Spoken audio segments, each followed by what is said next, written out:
recognize. We have a great crowd here tonight, and this program is being shown on Fitchburg Access Television for the wider viewing public. I thank all of you for watching tonight, and, both here and at home. Tonight we welcome the 3 Democratic candidates for State Senate in the Worcester and Middlesex District, which includes many of our local communities, including Fitchburg, Leominster, and Gardner. A special election became necessary when Senator Jennifer Flanagan resigned the seat to become Governor Charlie Baker's appointee to the Cannabis Control Commission. Democrat and unenrolled voters in the Worcester and Middlesex District may vote in the special Democratic primary on November 7th to choose which of the 3 Democrats debating tonight will move on to the December 5th special Senate election. So let's meet our candidates. From your left, Susan Chalifoux-Zephir of Leominster.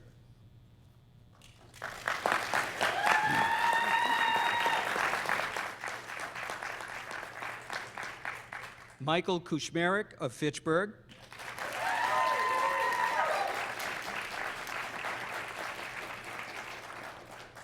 And Michael Mahan of Leominster.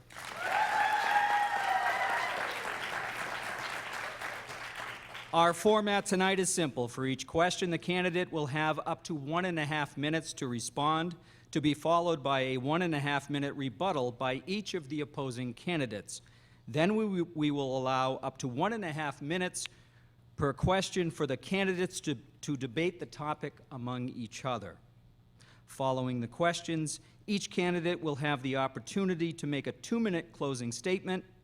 Candidates, please be respectful of the time constraints. Our timer tonight is Star Brasso, a first-year English Studies major at Fitchburg State and a native of Ashburnham. Star, if you could please stand to be recognized.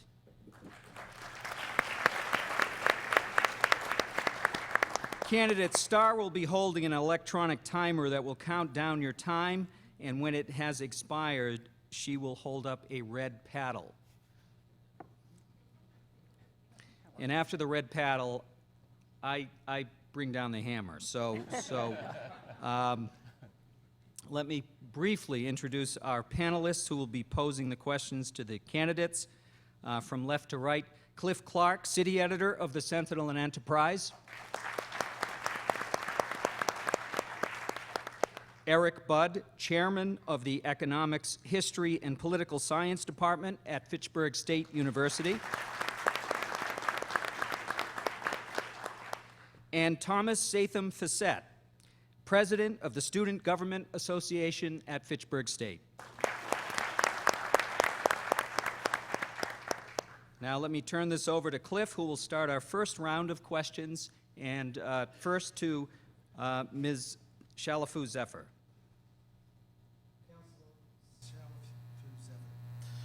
Critics of the $18 million pay raise package the legislature approved for the judges, constitutional officers, and legislative leaders say the vote was business as usual on Beacon Hill, where the Democrat-controlled legislature mostly falls in line with the House Speaker and the Senate President's wishes, with little or no public debate. All of you are Democrats. Isn't it likely that had you been in office in January, that you would have approved the pay raise package? Thank you very much, Cliff. Okay, it is on. I don't know how likely that would have been, actually. The pay raise was done relatively quietly, quickly, and I have always been a very independent person. People who know me, people who have worked with me, know that I really am able to stand on my own 2 feet, make my own decisions, and I would not assume that I would have supported that pay raise. I just would not. So it's hard, you know, hindsight is 20/20, but no, I wouldn't necessarily have gone along with that. There were people that did vote against it, you know, Democrats that did vote against it, and I would expect that I would have been in with that group. The pay raise, you know, I wasn't part of the discussion, so it's really hard to second guess, honestly, the discussion that surrounded it. So I guess that's all I'll say about that is no, I wouldn't necessarily put myself in that category. Mr. Kushmerek. I think being in elected office is about public service. No one enters into public service to make money. They do it to help their communities. They do it to help the Commonwealth, and that's certainly my motivation for running. So no, I certainly would not have voted in support. If my past track record is any example, I voted against benefits and pay increases as a city councilor each and every time it's come before me. That'll be the case as a state legislator, and it'll be the case moving forward. You know, truly, I think the most rewarding part is being able to help your everyday residents, those that vote for you, and you certainly don't do it for a compensation package. You do it for the impact that you think you can have in your community. Mr. Mahan. Thank you. My background is in business. I come to the race from the technology industry, where I most recently served as an executive at a software company. I take raises and pay increases and things like that very, very seriously. I do not think that I would have voted in an open and shut manner on something like that. Absolutely not. I would have been part of a larger discussion and made sure that the fiscally responsible nature was vetted out. I do think, though, it's worth pointing out that this is an issue with salaries that are set on a non-escalating scale. You know, I mean, I think we need to have, unfortunately, when a salary is set and there's no way to increase it along with inflation, along with cost of living, we see these needs for huge increases to bring folks back into the quote-unquote market salary. I think that's hard. I think we see it with the minimum wage. I think we see it with a lot of other things within government, and that's something we need to be mindful of moving forward. Candidates, any more on this subject? All right, then. We'll now move to Professor Budd with the second question, posed first to Mr. Kushmerek. Mr. Kushmerek, if you are elected, could you give us a sense of what is the first piece of legislation that you would file as a member of the state Senate? I can tell you that my first priority will certainly be in the realm of education. The Foundation Budget Review Commission in 2015 came away with recommendations. This is a bipartisan commission that spoke about a glaring deficit in the budget for education and public education across the Commonwealth in the tune of $1 billion. That's both public education, that's our Chapter 70 funding, that's our circuit breaker education that helps necessary special education programs throughout the Commonwealth. If we're going to say that we're a leader in education, if we're going to say that everyone throughout the country follows Massachusetts in public education, then we need to treat education as a true priority in the Commonwealth. We need to fund it as such, and we need to make sure that we're finding room within the budget to treat education as a priority. So whether it's through funding in the budget, or whether it's through following through and supporting the legislation that's been certainly sponsored by Representative Higgins in Leominster, I will fight every step of the way to ensure that we implement the recommendations of the Foundation Budget Review Commission, as well as look at our allocation towards Chapter 70 funding to local towns and municipalities. Mr. Mahan. Thank you. The first piece of legislation that I would work on is in the realm of health care. We see a tremendous strain on the state budget due to the public payer health systems, and I think that's a result of not building up our exchanges well enough, or since the implementation of ACA, not having to have as strong of a healthcare, exchange within the state. If we're seeing anything from the administration in Washington, it's that ACA is going to be continually chipped away at until it doesn't work anymore. So it's our responsibility in Massachusetts to make sure that we have a system that's going to work for all of our residents, our seniors, those at risk, and everyday people, to be able to get access to quality health insurance. Thank you. Ms. Chalifoux-Zephir. Thank you very much. The first piece of legislation that I would file would have to do with education funding and fixing the foundation budget formula. I think that's critical, having lived through numerous discussions about how hard it is for municipalities, cities, and towns to fund education. That would be the first thing I would I would do. The second thing would be transportation, and that's why I support the Fair Share Amendment, which is a proposal that would be on the ballot next year, and that is a proposed tax on incomes over $1 million. So for every dollar you earn over $1 million, you would pay an additional 4 cents. And that would generate almost $2 billion that would be used for transportation and education. Public transportation out in the North Central region is really in need of improvement and expansion. And that's why I proposed bringing passenger rail service back to Gardner. I think that's very important for economic development. I think it's very important for people who are trying to get to work. I think it's important for students that are trying to get to school. Local transportation, MART transportation is almost non-existent during the evening, and particularly on weekends, it's really hard for people to get around if you're dependent on public transportation. So those two things, funding for public schools I think is critical, and then also investing in our transportation network up here in the North Central County is really important. Thank you. Mr. Mahan. Thank you. I too would like to echo Sue's sentiments that transportation needs to be focused on. I worry though about extending commuter rail service to Gardner. There's a projection that there would only be 50 people a day that would use the Gardner line, and I don't think that's a significant enough increase in that to warrant the sizable tens of millions of dollar investment. I think that investment could be put towards our roads and our bridges to lift up the ability for folks to access Gardner and access other areas within the region. Thank you. Well, when I had a conversation with the Jim Bellino, who's the chairperson of the Greater Gardner Chamber of Commerce, that was something that we talked about. Commuter rail service would really help alleviate, for those of you who drive on Route 2, or for those of you who drive on Route 13, or any number of roads, you know, in the North Central Mass area. Traffic congestion is a real problem. So in my conversation with the Greater Gardner Chamber of Commerce, that was one of their priorities. Or, you know, if you're looking at a wish list and you say, geez, what would I like in order to be able to bring some economic development to the area? Extended commuter rail is a top priority. So, you know, the studies, I'm not sure when the studies that you were referring to were done, but, you know, given the amount of increased traffic on Route 2, given the amount of traffic that we see coming from the north down Route 13 in Leominster, from Lunenburg, from Townsend, from those places, I think we really need to improve and expand it. So that is something that I would definitely work on and make it a priority. Mr. Kushmerek, anything? I would agree that the Commonwealth looked at the cost and return on investment for expanding the line out to Gardner and found that the best compromise would be the creation of a West Fitchburg rail station, which is exactly what we did. It's within a 15-minute drive of downtown Gardner.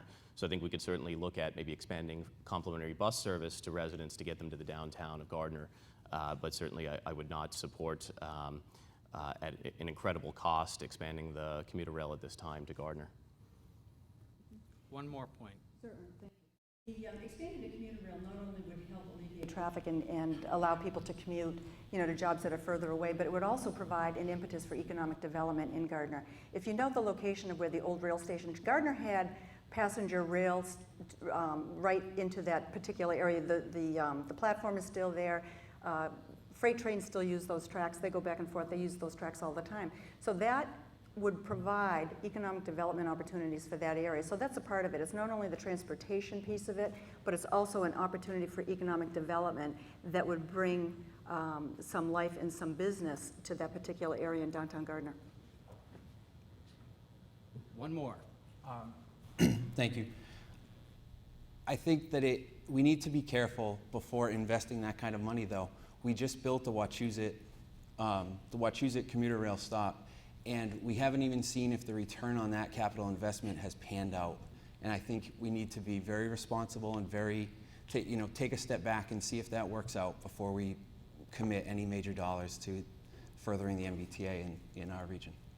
Okay, moving on, we're going to go to our third question asked by Thomas. Mr. Mahan, in a recent op-ed in the Sentinel Enterprise, Fitchburg Arts Museum Executive Director Nick Capasso and Mass Creative Executive Director Matt Wilson urged the district voters to elect an arts champion to the Senate. They noted that after years of modest increase, the last 2 years of state funding for local cultural councils has remained at a flat at $14 million, well below the $19 million that the state invested in arts in 1999.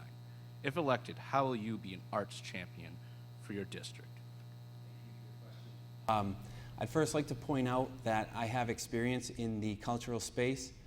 I served on the board of directors of the Thayer Symphony Orchestra for a number of years. I also served as the president of that board, and it was kind of the de facto executive director. I realize how important cultural resources are for a region. My wife, Heather, is a dance teacher who I have, spent a lot of time with. I've seen the difference that the arts and culture can make in people, not just in consuming it, but also participating in it. I would definitely be a champion for the arts within the Senate, within the legislature, and I would make sure that cultural appropriations not only in our region, but statewide, are taken care of and funded. Ms. Chalifoux-Zephir. Thank you very much.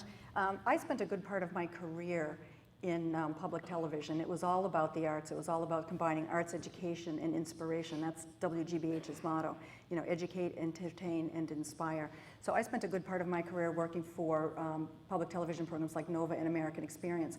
And I can tell you that I completely and fully and wholeheartedly support the arts. Also, I'm a trustee at the Leominster Public Library and work very hard to renovate and expand the old building, which was built in 1910 with funds from Andrew Carnegie. So what we did is we expanded that building. We got state grants. I helped raise private money to furnish and equip that building. And we have brought in all kinds of arts and cultural programming to the library. It's amazing. We have standing room only. In our community room, we have people, standing literally in the back. We have concerts. We have one-person dramatic pieces. So I am completely and fully supportive of the arts, and I would absolutely champion the arts at the State House, in the Senate. And I would look forward to working with Mr. Capasso with the Fitchburg Art Museum. Mr. Kushmerek. I'm an ardent supporter of the cultural contributions, both to the economy and to quality of life in our neighborhoods and communities. The Fitchburg Art Museum does incredible things to add value to our community and to attract visitors and tourists to our region. So I look at the economic impact of a creative economy in our downtown.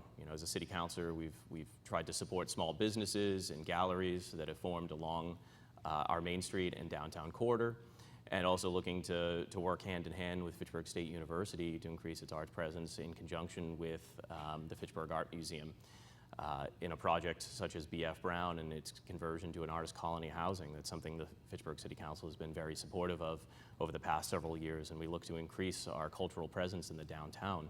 So at a state level, I would be a champion for arts and an advocate for its benefits, both on an economic level to towns and municipalities across the district, but certainly its quality of life that it can add to a district.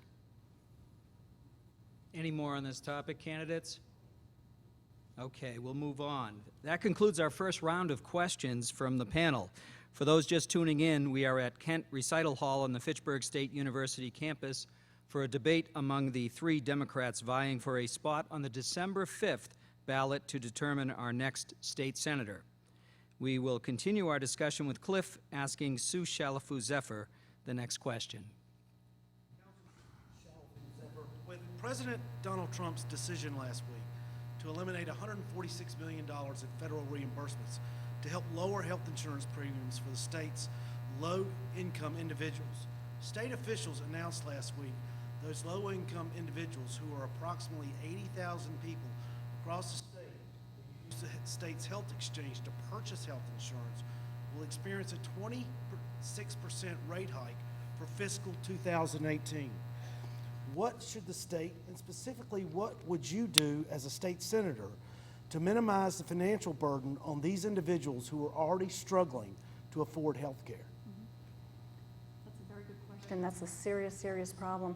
We have so many low-income people that struggle to pay for health care. Not only do they struggle to pay their premiums, but then they struggle to pay deductibles and co-pays. So as a state senator, what I would do is work very closely with the Joint Committee on Health Care and in healthcare cost containment, I think is critical, and work to find ways to help support those people. You know, those subsidies that are going away that were from, you know, from the ACA, they have to be made up in some other fashion. We have to get a handle on, first of all, I think it's a two-pronged approach. We really have to work very, very hard on healthcare cost containment. We have to get the profits out of health insurance. We have to make pharmaceutical companies more accountable for the kinds of profits that they build into their products. So we have to be we have to be more aggressive in how we contain healthcare costs. And then we have to support those people that need subsidies in order to get health insurance. And by making health insurance more affordable, those subsidies, we will be able to save some money on those subsidies, but we certainly have to ensure that those folks have health insurance. Mr. Kushmerek.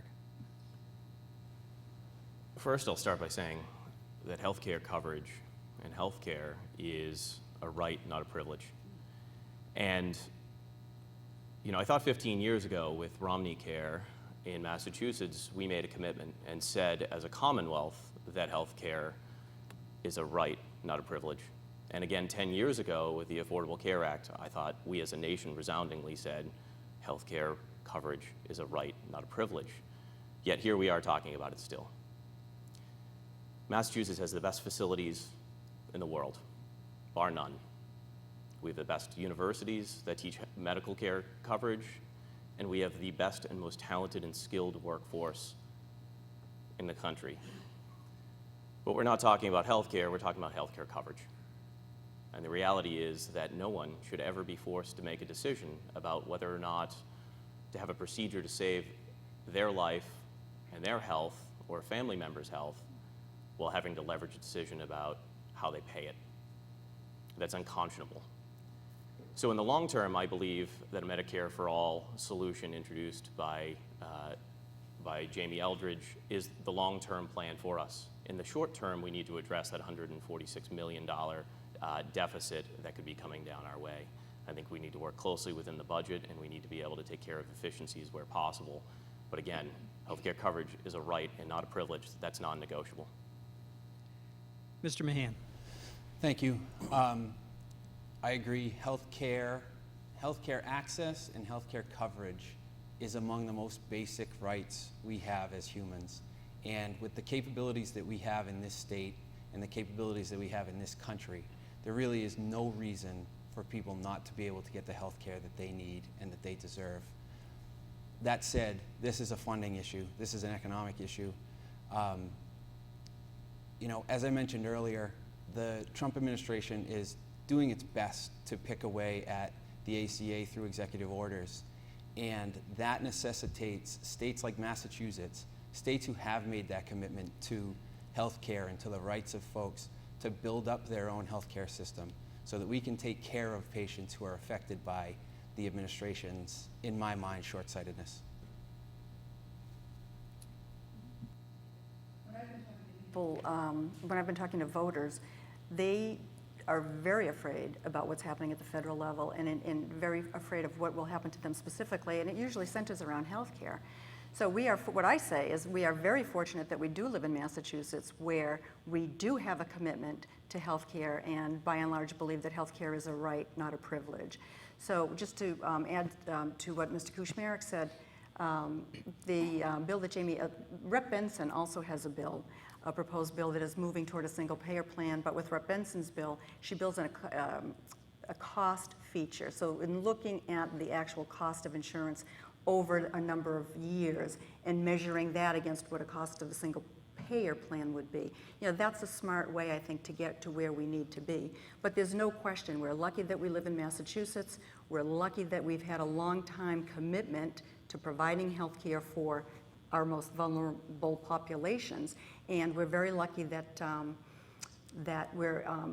I'm confident that that we will be able to provide health care for those, even though the federal government is taking those subsidies away. I think there's additional cost savings that we've really neglected at state level. In the past fiscal year, the Commonwealth saved over $1 billion from in-home and community-based services and support. Currently, we have 13% of our nursing homes residents throughout the Commonwealth who have been deemed low activity, and that means with little or no services in terms of community-based services, we can get them back home. That represents savings of hundreds of millions of dollars across the Commonwealth. And it would be irresponsible for us not to continue to invest in community-based services and social services agencies that allow us to reap the benefits of those savings. Yet we've continued to cut areas of the budget that help those same exact areas. Absolutely. Thank you. I'd just like to make one comment about the Medicaid for All and the single-payer system. I've read the law, and I'm also on the Board of Trustees at Health Alliance Clinton Hospital. And with the law, unfortunately, the entire commercial insurance sector would be, eliminated within Massachusetts. It would cost us thousands of jobs, and it would also put every one of our health care on a public payer system. And looking at the balance sheets in a hospital, I understand the strain that would put on a care organization. And I think that in order for single payer to work, care would have to be assumed by the state government as well, and I don't think that's a state government's role. So I think we need to work to build up our insurances, build up our exchanges, and get everybody covered with adequate health care. This is an important topic, and let's go with it. Medicare, it's Medicare for All, and what that does is it moves the administration of health insurance, it moves the administration of providing payments to providers for services out of a profit-making organization, which is an insurance company, and into a public service organization or agency. So that eliminates the profits, which in turn will decrease cost. I mean, to me, it's a no-brainer. I mean, people that have Medicare, it can be challenging to sign up or to get your Part B straightened up, but once you get it straightened out, it really does work. So I am all for eliminating profits from health insurance, from health care. I think we need to figure out a mechanism for the administration of those benefits, and I think it needs to not be through insurance companies. I think we don't need to. I would prefer not to prop up insurance companies and their profits. I think we need to take the profits out of healthcare so that we can have more healthcare dollars spent directly on care. Mr. Mahan? Thank you. The last that I looked, most private insurance companies have margins in the 1% to 2% range, which is not a significant profit margin by any stretch in any business. I'm not here to argue for the insurance industry by any stretch, but I think it's the most efficient way for us to get folks the care that they need. I don't think that state government has the capability to assume our medical care, and it would have to assume the entire medical care system to work. If you have independent organizations providing care, they're going to look at their bottom lines, and they're going to eliminate services that are unprofitable. And those are services that our seniors need, that our veterans need, that our children at risk need. And those are going to be cut, and we're going to have folks in worse off shape. Mr. Kushmerek? The States pays more per capita on health care than any other developed nation on earth. Do we get the best return on our investment for a dollar? I don't think so. What do we have in common that most of those other nations don't? Health insurance companies and profit margins in healthcare. Get profit margins out of healthcare, and everyone wins. Okay, I think we're doing well with time here. We'll now move on to the fifth question from Professor Eric Budd to Mr. Kushmerek. Mr. Kushmerek, the senator that you're seeking to succeed, Senator Jennifer Flanagan, she was really instrumental in helping to craft not one, but actually two pieces of legislation addressing the opioid crisis. What else can be done on Beacon Hill at this point, would you say, in order to help stem the problems in our communities? I'm glad this is a topic that is finally getting its due attention. When I was a freshman in high school, I lost a very good friend to the opioid epidemic, and it was at a time where you couldn't discuss opiates and you couldn't discuss the victims of the epidemic. It was taboo and there was a stigma associated with it, so no one talked about it, and it festered in our communities. And now we're finally talking about it. Talking about it is a good first step. We start to remove the stigma and the taboo associated with addiction and disease, and we get to tackle it at its core issue. There's no one answer here. It's going to take a holistic approach from the legislative end to public safety, healthcare, substance abuse, the criminal justice system. We all need to partner together to deliver a holistic approach and a multifaceted approach, from peer recovery to looking at diversion programs and even drug courts that I would advocate. We should have a drug court out here that allows for a diversion from a punitive sentencing model for those struggling with substance abuse to a rehabilitative model that allows them to get the proper treatment that they need in order to contribute back to society. So I think it's going to take many approaches here, and I think as a legislator we can certainly introduce and assist with any additional legislation, but I think the best thing we can do is help facilitate the discussion between the many different agencies. Mr. Mahan. Thank you. I think one of the things that we've learned from the opioid crisis, and we've learned it similar to catching a frying pan in the face, is that there's a lot of mental health needs that are not being addressed within our communities. And I think one of the ways that we can further what's been done by Senator Flanagan is to continue to increase access to mental health resources and mental health care within our communities. That's a preventative, but it's also a treatment for folks that are affected by this crisis. And I'd like to echo the sentiment that there are a number of well-intentioned organizations throughout the region, and many of whom do the same thing, and many of whom complement each other. And there needs to be a strong point of collaboration for those organizations and for those groups. And as your senator, I would work to make sure that I'm that collaboration point, to make sure that folks within the district are getting the care that they need. Ms. Chalifoux-Zephir. Thank you very much. Yeah, the first thing that I would do is ask the Senate President if I could take Senator Flanagan's seat on the Joint Committee on Addiction Prevention, Treatment, and Recovery.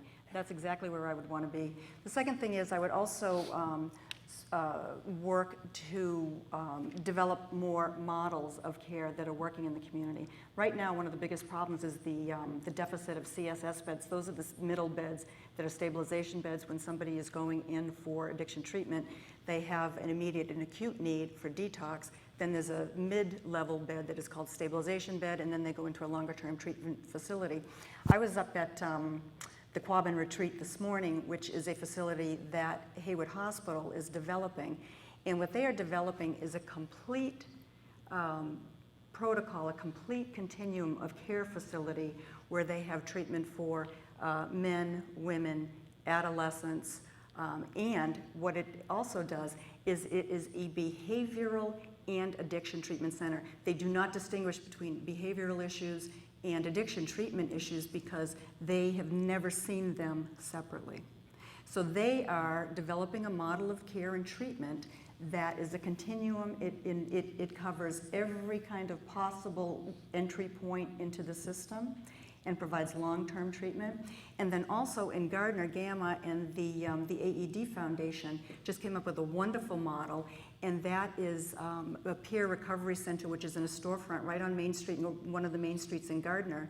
It also provides housing for people who are trying to get sober, and it is also going to provide job training right next door as part of the program. So those are two really important models. I think they're two very exciting models, and I would look to develop more of those.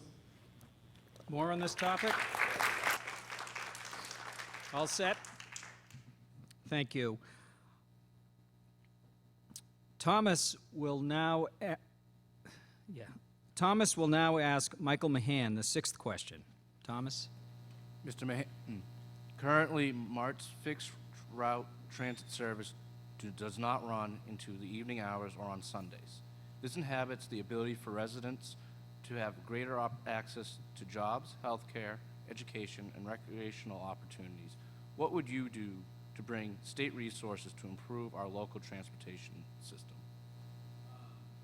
I would recommend that the regional transit authorities are fully funded at the 2.5% that they need to function. We look at the regional transit authorities across the state, and they are significantly underfunded.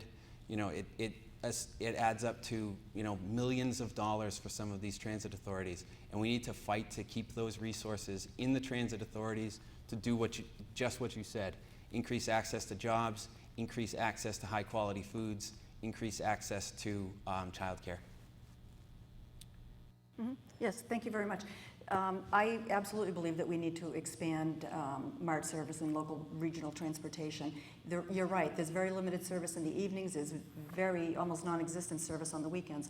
So what I would do is advocate for additional Chapter 90 funds, as well as the Fair Share Amendment, which will be on the ballot next year and hopefully will pass. Half of that $1.9 billion will be set aside for transportation projects. So I am really looking forward to that, because I think the investments that we need to make in transportation includes regional transportation as well as more localized transportation, including local bus service.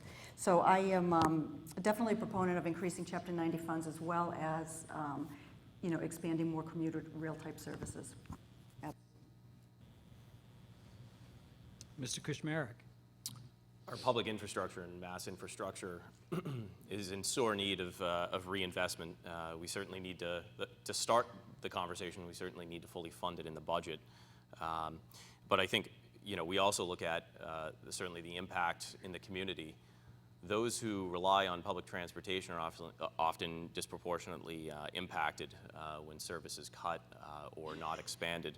We look at low-income community, particularly in north central Massachusetts, that's disproportionately affected. This institutionalizes poverty in certain areas of our districts, and I think the best way for us to do that is certainly to help those individuals is to start by fully funding our local infrastructure system from MART, as well as commuter rail service, and making sure that we're not just passing it along to the ratepayers. It's great to say that, you know, we need to fully fund it, but if it's coming at the expense of doubling the rates, that doesn't help anyone.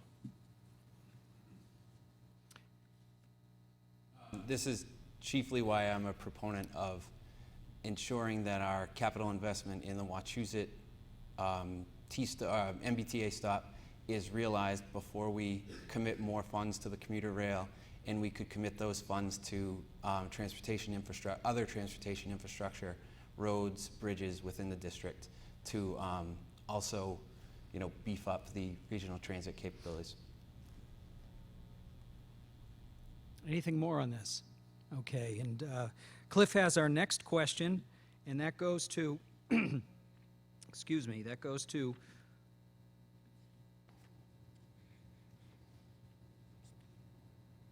Councilor Chalifoux-Zephir.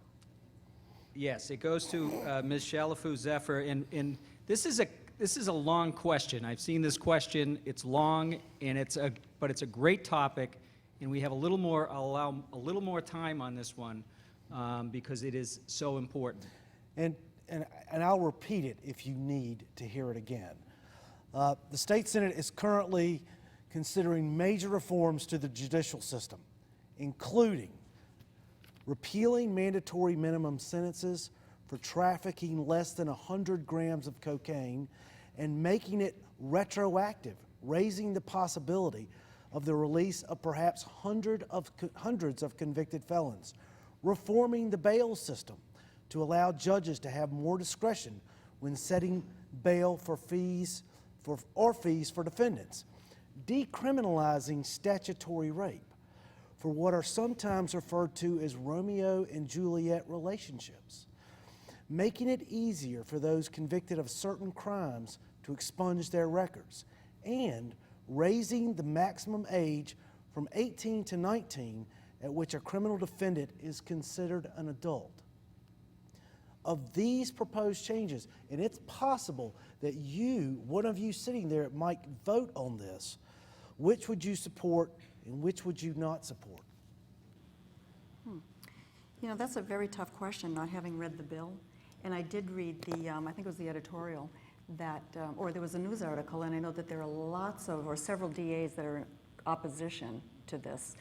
Most of the DAs, I guess, wrote a letter in opposition to the proposed bill, and there were a couple, I guess, that did not sign it. So honestly, without having read it, Cliff, it's really hard for me to say one way or the other. What was the first, retroactive? I made a note. Repealing mandatory minimum sentences for trafficking less than 100 grams of cocaine and making that retroactive. That bill raising the possibility that hundreds of convicted felons could be released. Now, we're not talking about an opioid here. We're talking about just cocaine. Currently, 100-gram or less conviction of cocaine trafficking is a mandatory sentence of between 5 and 20 years. Mandatory. So you potentially have convicted felons sitting in prison who are sitting in prison for a law that would have been repealed. And it would be there would be a possibility that there would be a constitutional or a challenge in court, a court challenge to their conviction, and saying, since the law is no longer in force, we shouldn't be in prison any longer. The other thing, raising the possibility, reforming the bail system to allow judges to have more discretion when setting bail for fees or defendants, equalizing the field between those defendants who are rich and poor, and decriminalizing statutory rape for juveniles who are sometimes charged for relationships they're having. Well, you know what, not having read the bill and understanding that it's pretty complicated, what I do support is certainly reforming some of the bail. Trying to think of the right term. I know that there is criminal justice reform that needs to be done around bail and bail levels. I'm not comfortable speaking to the other points that you raised, not having read the bill. It's very complicated. You know, minimum sentencing for cocaine dealers, you know, and eliminating that. I just don't feel like I have enough information. Sorry. Mr. Kushmerek. Familiar with the bill, and I've taken the time to speak with several chiefs of police throughout the district about this, and certainly the Massachusetts Chiefs of Police Association is recommending core elements of this bill, among them the mandatory, the reduction of mandatory minimums for nonviolent crimes such as the trafficking of cocaine, as well as diversion programs for those battling substance abuse or arrested on substance abuse charges, or being in the possession of illicit substances, as well as increasing the minimum threshold for larceny felony from $250. Currently, it's set about $1,500. I don't know if that's ultimately that number that will get that will be settled on, but I think all three have been endorsed by the Chiefs of Police Association, and you're seeing, you know, law enforcement and public safety professionals working hand in hand with legislators and advocacy groups to see what is the right balance. Ultimately, talking about social change and or social justice issues, and ensuring, you know, that that we're clearing out congestion from our prisons without causing additional harm or risk to our general public. So I think we can accomplish a great deal of change without posing additional risk, and I think it's worth noting that, you know, again, law enforcement and the Chiefs of Police Association have been in the forefront of advocating for many of these elements. Ultimately, you know, there's many facets to this bill, including or beyond what was just talked about this evening. So, you know, when you look at a comprehensive bill this way, you have to understand that you don't always get every single element on there that you want or don't want, and you really have to compromise back and forth and make sure that, again, that at the end of the day, you vote for something that you feel comfortable for the general public and for our law enforcement professionals to be able to enforce. Mr. Mahan. Thank you. I feel that the financial aspects of our criminal justice system are one of the great tragedies that we've seen play out over the past generation. There are folks who stay in jail simply because they don't have the $500 to get out of jail, where a number of us in this room would be able to, no question about it. I support the criminal justice reform around the financial aspects, the bail, the increase of the number of, the threshold for larceny, things like that. Some of the other areas that you described, Cliff, I really have pause for concern. 9 of the 11 district attorneys in the state oppose the law that came out, and I think we need to really double down and have a much harder discussion about some of the portions of the law and ensure that we're able to, not just police are able to enforce the law, but the criminal justice system is able to prosecute correctly and make sure that the folks who are really harming society, not just folks who are caught in a bad situation, are being punished. All right. A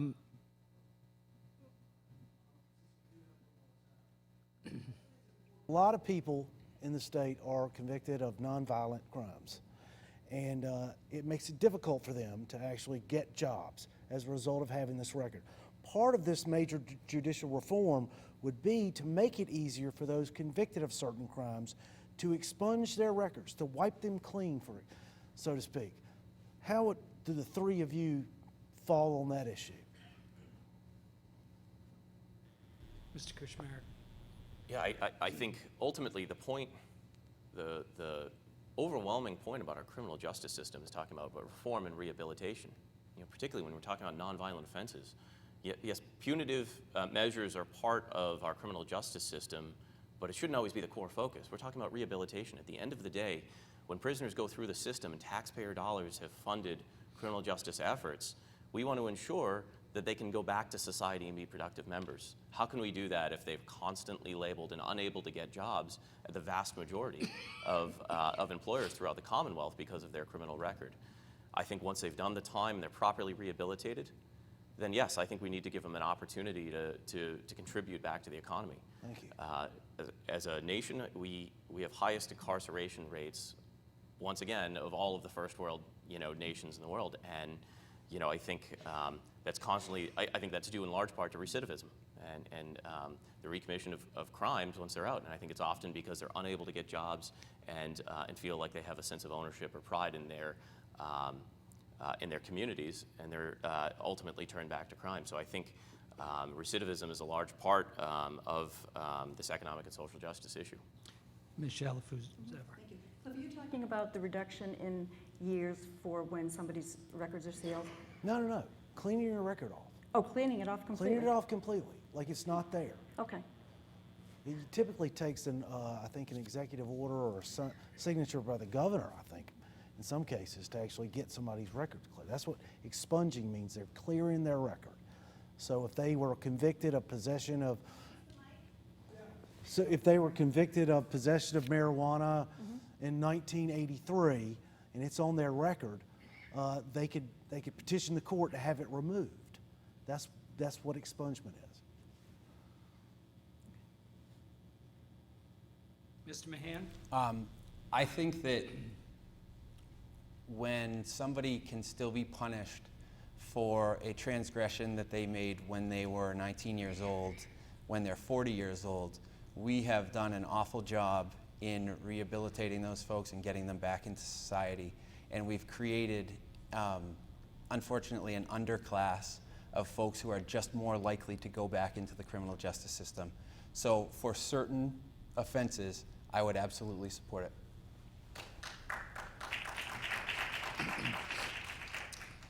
And that wraps up our questions from the panel. Please join me in giving a hand to our panelists.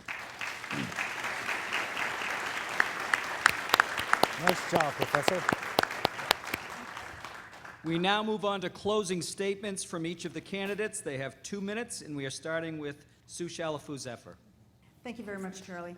Thank you very much, Sentinel Enterprise. Thank you very much, Fitchburg State. Thank you very much, our panel over here, for spending the time with us this evening and coordinating this debate. It's very, very important, and it's been a pleasure. Thank you. I got involved in public service over 20 years ago when I helped organize a group of local people to protect the watershed in Leominster. I organized neighbors, just regular people, work with Conservation Commission members, work with some city council members to raise an issue about watershed protection. Working with city council members, we were able to protect the city's water supply. With help from then Senator Antonioni, the issue was resolved to everybody's satisfaction and ended up being a real win-win for all parties involved. That experience really taught me the power of organizing for the public good. And after that experience, I decided to run for the city council. And I did, and I won. And I've served on the city council for 8 years and have worked hard addressing the needs of my constituents. In addition to having served as an elected city councilor, I have years of experience working in public television as a business and production manager for television series like Nova and American Experience. I know my way around a budget, and I know how to manage multi-million complex, large-scale projects. Since Ginny White retired in 2013, I've run Ginny's Helping Hand. We are a partner agency with the Worcester County Food Bank, and we provide food for people from all over the North Central region. During my time at Ginny's, I've seen firsthand the challenges and the struggles that people across this area have to deal with and what they face every day. From food insecurity to behavioral health challenges to addiction problems, I've been able to help by working with other agencies locally and across the region to get people the services that they need.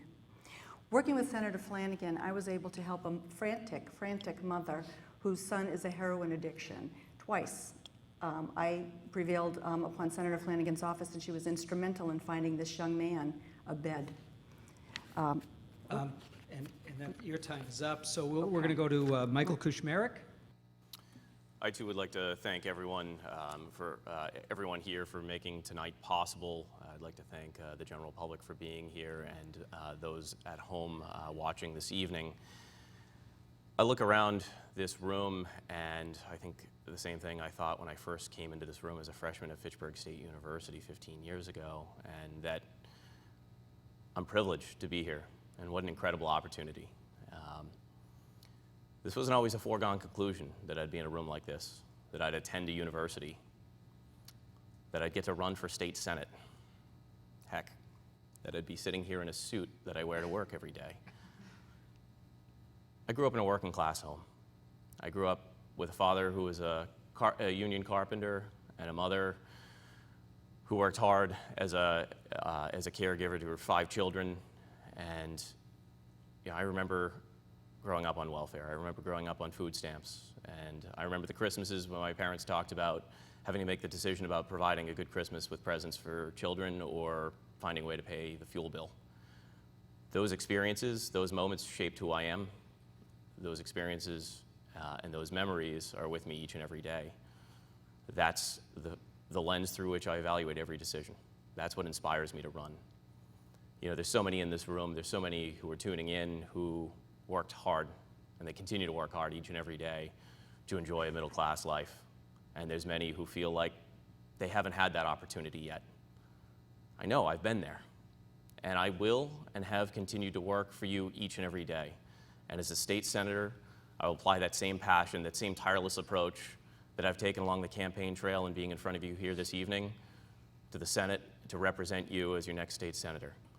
So on November 7th, I ask for your support and your vote so I can work hard for you each and every day across this district. Thank you.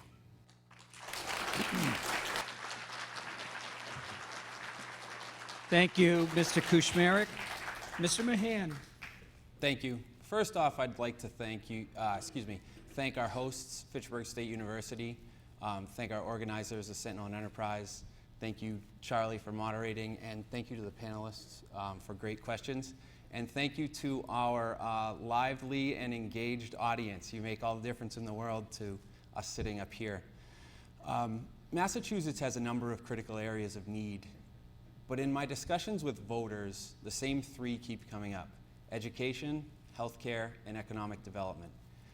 Quite simply, I'm the candidate with the deepest and most relevant experience in those areas, and the candidate who will be able to work within the district and on Beacon Hill to craft the best legislation for the Commonwealth. This role isn't just about ability and experience, though. This role is about dedication to the region and dedication to the job. I grew up in a family where public service is, quite frankly, the family business, and I'm no different. I've spent my life, or portions of my life, practicing regional service, and my dedication to the entire region is well established. The final piece is dedication to all of you. About 6 weeks ago, I took a step away from my career, a career that I've had to work very hard for, and I had to sacrifice quite a bit for, and my family had to sacrifice quite a bit for, so that I could focus on the people of the Worcester and Middlesex District full-time with one singular goal in mind, becoming the best possible senator for this district. That's the level of dedication you're getting from me as a candidate. It's the level of dedication you'll get from me as a senator, working within the district on constituent service issues, or working with our delegation on Beacon Hill, fighting for North Central Massachusetts. I humbly ask for your vote on November 7th. Thank you.